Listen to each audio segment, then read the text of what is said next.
to RISKSA TV. My name is Christy van der Merwe, here to bring you all the latest industry news and events for the week. Our regular anchor, Sarah Bassett, is recovering from a bout of flu. In today's episode, we look at Discovery Insure's latest ad campaign, Get You Home service Uber's bump in the road with Cape Town authorities, the potentially problematic road traffic regulations for commercial transporters, and the TransAsia air disaster that rocked Taiwan on Wednesday. By now, most of us have had at least a taste of Eskom's load shedding, be it a cold supper or business lost to the dark. Spare a thought, though, for our own Blake Dyson, who ran into a spotted bother in Johannesburg this week when he got stuck in a lift for half an hour when Eskom finally shed its load.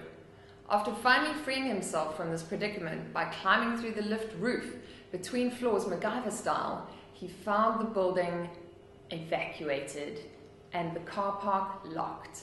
We have some footage from the incident.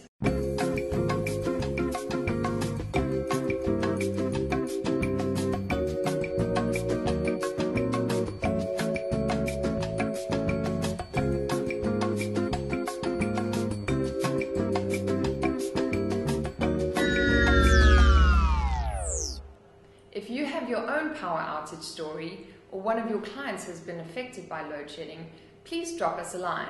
We'd love to hear your story. You'll find our email address at the end of this episode. Some brave lads showed they had balls last Friday when hundreds of men took to the streets of Johannesburg and Cape Town for the annual Hollard DareDevil Speedo Run, showing support and raising awareness for testicular cancer. RISKSA was present at the Cape Town leg of this charity run. Dominic Ace reports. Clad in nothing but bright purple speedos and running shoes, men from all over Cape Town, and one dog, turned up to show their support and raise awareness for testicular cancer. Held at the Big Bay Life-Saving Club in Blouberg, spectators marvelled at a host of strapping young lads running for a good cause. The Cancer Association of South Africa provided free PSA testing to participants, and all proceeds went to cancer charities. The ballsiest runner of the day? None other than our publisher's pooch, Simba. There's a good boy. Dominic Ace reporting for RISKSA TV News, Cape Town. Amendments to South Africa's national road traffic regulations, due to take effect this month, could prove problematic. Security in the transport industry, already hard hit by hijackers, could be further compromised. Dominic Ace reports. Changes to the national traffic regulations, due to be enacted by government, has raised concern in the commercial transport industry. A number of insertions have made it into the regulation document, including the requirement that official contracts are put in place between trucking companies and their clients. Clients themselves are held legally liable if they allow their consignments to be transported by overloaded trucks, and drivers need to carry information on the nature of their cargo, the details of each client, and where applicable, the license number of every vehicle in the convoy. The latter has especially been cause for concern in the industry, with some commenting that it could lead to a spike in cargo theft. Paul Buckley, Managing Director of Specialist Underwriter XL Transit, was quoted saying, "We've always operated on the premise that the less is made known about the truck's cargo, the better.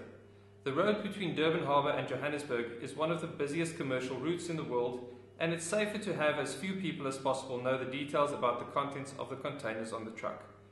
There's already a major problem on our roads with truck hijackings, and hundreds of millions of rand is lost every year because of syndicate crime. A good portion of that is internal, and often it is because the driver or someone at the depot knows what is being transported. To be honest, I do not think that the legislation is well thought out." Industry experts have also pointed out that the new regulation could become unenforceable, ultimately causing more confusion and problems in an already overburdened system. Read more about the legislation changes in our interview with Paul Buckley on riskssa.com. Uber, which has revolutionized the way people get around in cities across the globe, has run into issues with the city of Cape Town.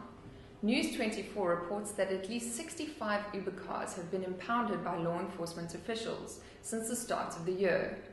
While the city of Cape Town has been accused of bowing to pressure from Uber competitors, especially in the taxi sector, by specifically targeting Uber drivers. Uber's technology is really a perfect example of innovation leading regulation. And that means that there's no real clear permit category that our model fits into. In South Africa, in our national transport legislation, there's two categories that we could potentially fit into. One is a charter service operating license category, one is a meter taxi operating license category. Depending on where in South Africa you operate, there's different interpretations as to what is the appropriate category. So, for example, Johannesburg uses the charter service operating license category, whereas in Cape Town, the city has decided that it's the meter taxi operating category that we require. I mean, look, Uber's all about getting Cape Town or moving Cape Town in the safest, most cost-efficient, way possible. And when we put a driver on the system, we're all about safety, right? So we go through significant, measures before we put a driver on the system to make sure that they're safe. This includes, fingerprint or criminal background checks through fingerprint scanning. We do a vehicle inspection. We do, training of the technology, training of the service level, and then we've also got the monitoring mechanism through the rating, the Uber rating system that sort of continues to monitor the level of safety. So from our point of view, we're comfortable that we've got the safest product on the road, and by connecting the drivers to the platform, we create a massive amount of jobs. In South Africa, since we've launched, in the mid-2013, we've already created over 2,000 jobs. We've looked at how amazingly or how quickly the business has grown to date and the prospects for the next 2 years. We think we can easily do another 15,000 jobs around the country over the next 2 years. So yes, absolutely. We look forward to engaging constructively with the city over the next few months and finding a clear route to licensing. Our industry's own Simon Coleman is using the Uber service to keep his kids safe on Johannesburg's congested roads. How exactly does this work, Simon? One of the things that I think every parent worries about, particularly as your children progress through their teenage years and get closer to the age, they're not quite driving yet, but they still need to get around, is how they're going to do that. So one of the alternatives that was put to me was that we should get my kids a scooter. And I did a little bit of research, and the statistics that I could pick up on were not very good. So I looked at alternatives. Getting an au pair is a very expensive option because you end up paying a lot of money even when you're not using the service.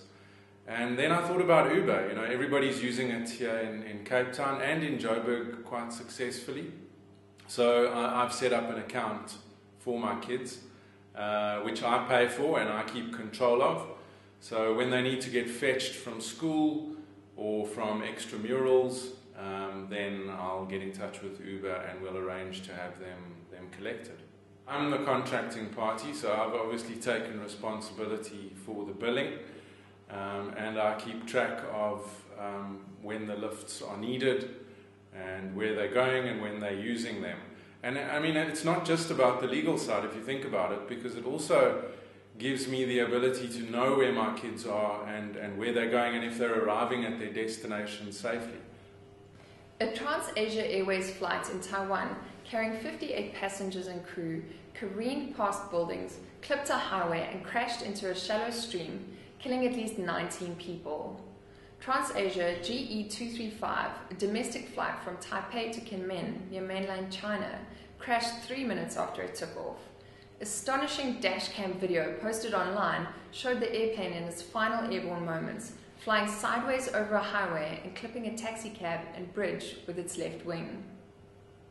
That's it from us. Catch the weekly broadcast of RISKSA TV every Friday morning, or read the latest issue of RISKSA and Risk Africa. I leave you with our head of People and Brand, Angelique Edwards, with the industry events calendar. I'm Christy van der Merwe, reporting for RISKSA TV. Have a great weekend, everyone. Hi, everybody. I'm Ange with your events roundup for the week. RISKSA's Insurance Bootcamp will be held on the 4th, 5th and 6th of March. It will focus on cyber insurance and how you can take the sting out of an information security breach. Did you know that you can attract liability claims through your online activities and email comments? What can be done to mitigate these risks? Not only will we focus on evolving cyber landscape, but also unravel the implications of the Poppy Bill. Our panel of experts consists of Natalie Kulvik, MD of Saigeist, Lisa Swan from Weber Wenzel, Candice Sutherland from Stalker Hutchinson, as well as Christian Erasmus and Nikki Stokes from Hollard. This could also be your last available opportunity to boost your CPD hours ahead of the ISA's 30 June deadline, so get booking. The focus of RISKSA's Better Business Breakfast, held on the 10th of March, is on high net worth. Attendees will get a fascinating behind-the-scenes look at A-list minders and fixers who share the deepest secrets of what it's like living a day in the life of a super wealthy mover and shaker. Book your spot and learn to fine-tune your own strategy to tap into this lucrative niche. Looking at the industry calendar, we have the Insurance Institute of South Africa's Insurance Forum on the 24th of February. Make sure you don't miss this one. A big happy birthday to Nick Kohler and everyone else who is celebrating their birthday next week. Don't forget to send your events to ange@comms.co.za. Have a great weekend, everyone.